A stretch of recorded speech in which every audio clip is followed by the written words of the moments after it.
వచ్చిందని అసలు ఒక ప్రపోజల్ కేంద్రానికి వెళ్ళిందని తెలియదు రేవంత్ రెడ్డి గారు కానీ మానవతరాయ్ గారు అంతేనా? ఇప్పుడు బీఆర్ఎస్ వాళ్ళ వ్యవహారం ఎట్లుంటుందంటే అందితే జుట్టు అందకపోతే కాళ్ళు.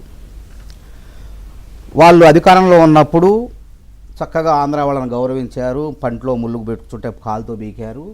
ఎప్పుడైతే అధికారం కోల్పోయిందో తెలంగాణ ప్రజలంతా వేరే దృష్టితో ఉన్నారు. అభివృద్ధి తెలంగాణ రాష్ట్రం వాళ్ళు అధికారం కోల్పోయేసరికి ఏం చేయాలా? ప్రాంతీయ విద్వేషాలు రెచ్చగొట్టాలి.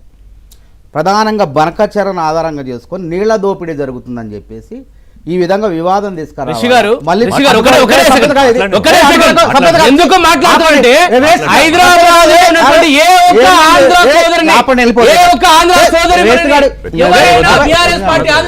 సభ్యత కాదండి అది. ఆయన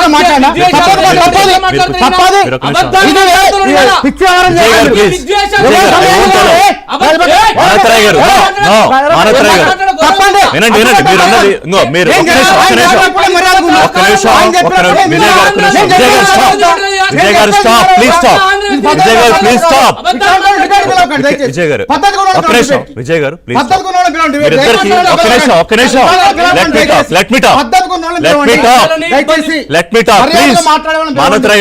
ప్లీజ్.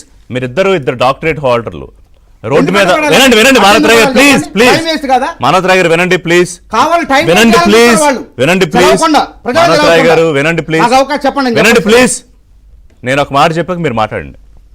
మళ్ళీ చెప్తున్నా, రోడ్డు మీద మాట్లాడుకోవట్లేదు మనం, లేకపోతే ఏదో పిచ్చి పిచ్చి ఛానల్స్లో కూర్చుని వ్యూస్ కోసం పిచ్చివాగుడు వాగే ఛానల్స్లో కాదు. ఇవాళ ఏబిఎన్ ఛానల్లో మార్నింగ్ డిబేట్లో బనకచర్ల అంశం మీద రెండు తెలుగు రాష్ట్రాలు ఏమనుకుంటున్నాయి, దాన్ని రాజకీయం కోసం ఏ పార్టీలు వాడుకుంటున్నాయనే చర్చ కోసం కదా వాళ్ళు నేను పిలిచింది.